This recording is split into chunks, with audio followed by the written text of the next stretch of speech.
While Wall Street bet billions on Coca-Cola crushing every rival in the beverage market, a little-known Austrian company was quietly building an invincible global monopoly.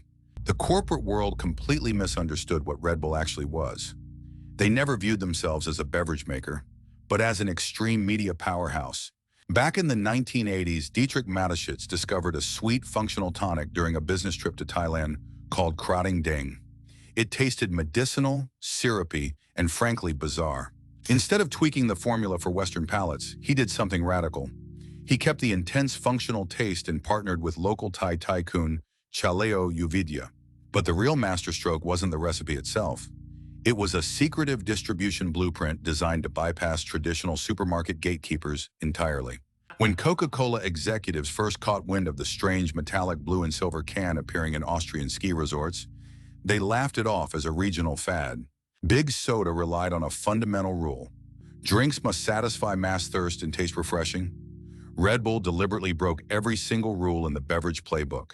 They priced their tiny 250 milliliter can at double the price of a standard Coca-Cola.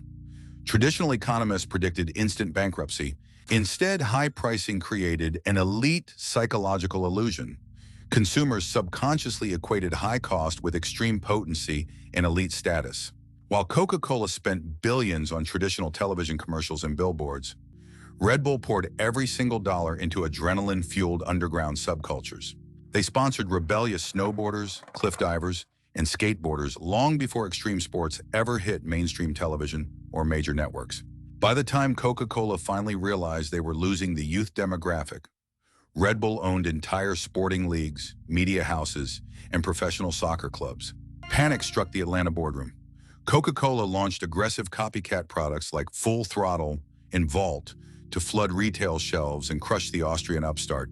Coca-Cola used its unmatched distribution muscle to pressure convenience store owners into dropping Red Bull displays in exchange for lucrative retail rebates.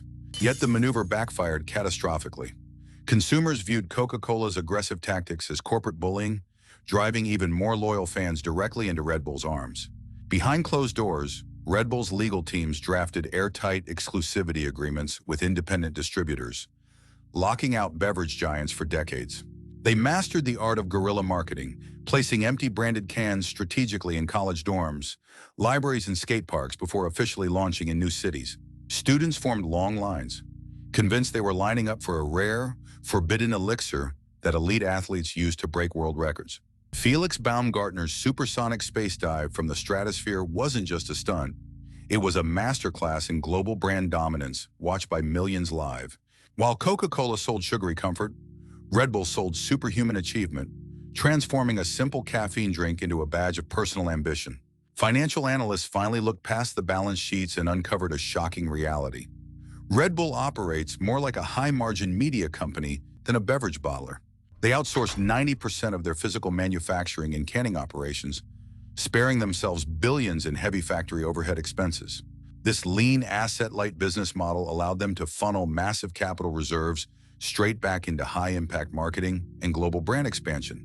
Even today, Coca-Cola's vast financial empire struggles to replicate the authentic, cult-like loyalty that Red Bull effortlessly commands across generations. The empire Mateschitz built proves a timeless corporate truth. Dominating an industry isn't about outspending your competitor. It's about owning the cultural narrative. When you buy an overpriced energy drink at your local gas station, you aren't paying for carbonated water, sugar, and caffeine. You are funding a multi-billion-dollar marketing machine that successfully convinced the entire planet that a tiny can equals superhuman power. Smart consumers understand the psychological traps behind luxury branding, avoiding unnecessary expenses on lifestyle marketing illusions. Recognizing how corporations manufacture desire protects your personal finances and sharpens your eye for true business value over clever hype. Never let slick advertising dictate what you buy. Master the mechanics of corporate rivalry, save your hard-earned cash, and always question the empire behind the brand.